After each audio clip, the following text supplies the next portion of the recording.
As the red pill community grows in size, more men are awaiting lives of solitude, and I simply don't want you to be one of them.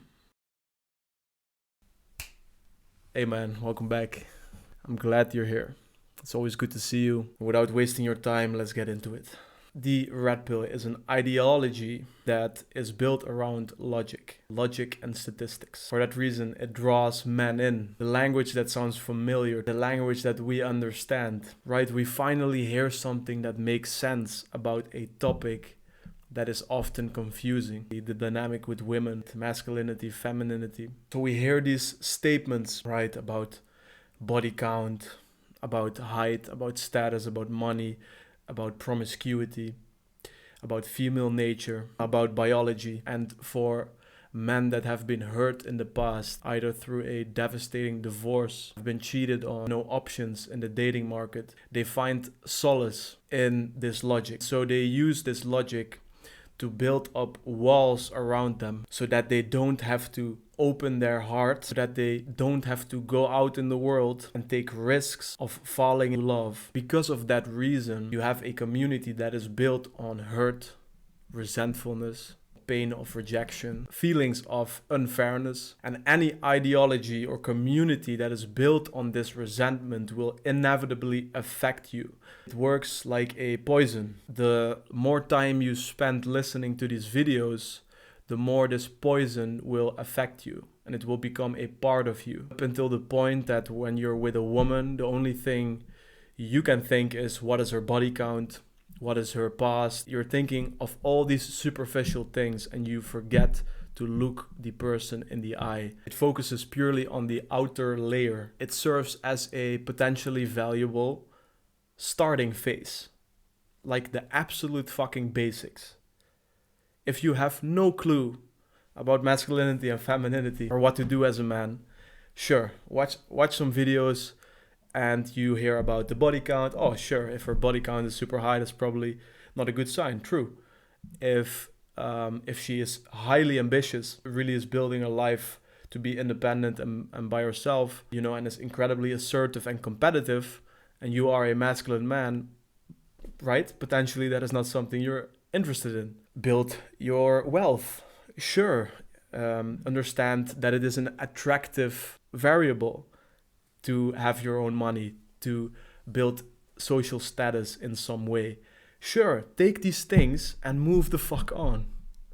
Why would you stay any longer in this community hearing the same things over and over again with a tone of aggression and resentfulness? Again, community is built on this tone, on this tonality. Once you've acquired this very basic knowledge that you need to move the fuck on, before the tonality becomes your tonality, before the resentfulness becomes your resentfulness, before the pain of these men becomes your pain, and that you will be unable to open your heart anymore, before you will adopt the same ideology of chasing behind status and money and being in a position of choice with women all your life.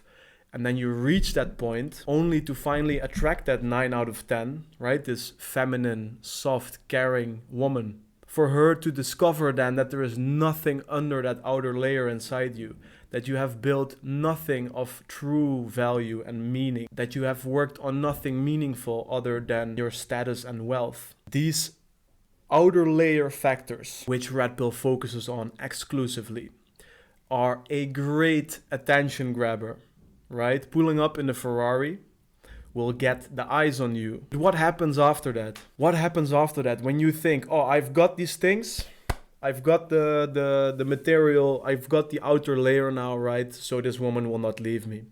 But then as she gets to know you and she learns that you have no idea how to be present with her emotions, how to be grounded through her emotional storms, how to be present, how to build a meaningful connection and relationship, how to lead her in a way that is assertive yet tender, that is not just directive, how to lead from a place of love, how to build a family. Your masculinity is unique and specific to you.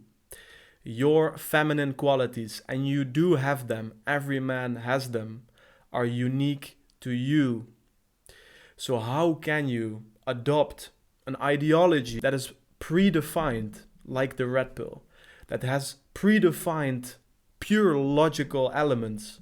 How can you subscribe to such thing and genuinely think that you are not leaving behind authentic traits of you, that you are not misaligning yourself completely? Isn't the highest masculine virtue to be unapologetically and fearlessly you, to be absolutely fearless in your expression of who you are?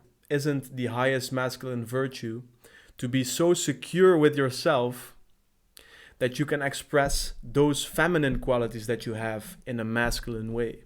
The red pill prescribes you with a set of logical rules and measurements and markers to look out for, and got you eventually asking on a second date what her body count is, instead of looking in her eyes and being present and trying to understand how this person sees herself.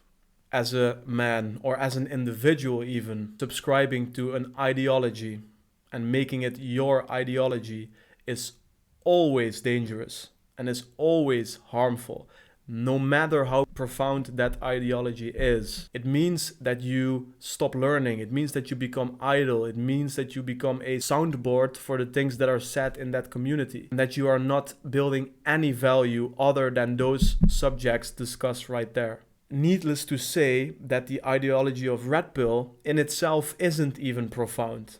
It is literally a set of basic things that you could take some value out in order for you to move the fuck on and start building yourself from the ground up, internally and then externally, focusing on your own development and attracting all those outer layer things naturally instead of focusing on it. My advice to you, if you have any suspicion that you might have something valuable for this world, if you believe to some degree that you have massive potential inside you and that you're curious about it, take those basic lessons from the red pill. Take them with a grain of salt, take them with you, and never watch a video again. Start following some people that also use the word love or spirituality or being present, your inner growth, your value as a man, other than those superficial things.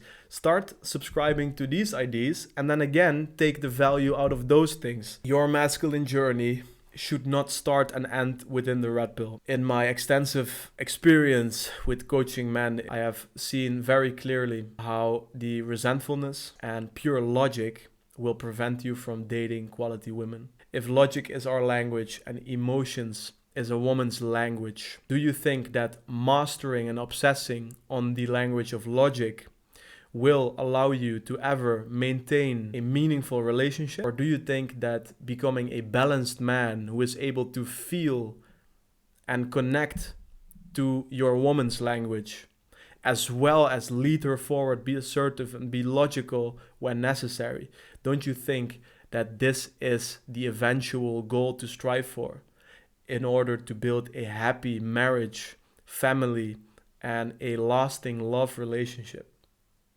Do you honestly think that you can be spitting out logical facts and structural answers and trying to fix any emotional problem that she has? Do you think that there is any high-value woman who would be able to cope with that? I can give you the answer. It's a hard no. Take only those basic elements that you might feel are interesting or valuable, take them out of this ideology and move on. I have spent enough time in the red pill and I have, with a very open mind, tried to read the Bible of the red pill. I have given all of it an authentic and genuine chance, and I simply have come to the conclusion that it is a very, very empty, resentful community, and in the end will leave you by yourself, missing out on one of the most beautiful experiences of love and growing together and building a family with a loving feminine partner. And so if you are a veteran in the red pill scene and you have already completely attached yourself to this ideology and you are truly unable to change your mind on anything, then feel free to burn out and rage in the comments. Just know that I truly don't care about it. We are just very different men, and for me that is totally okay. And for now, that's it. See you in the next one, man.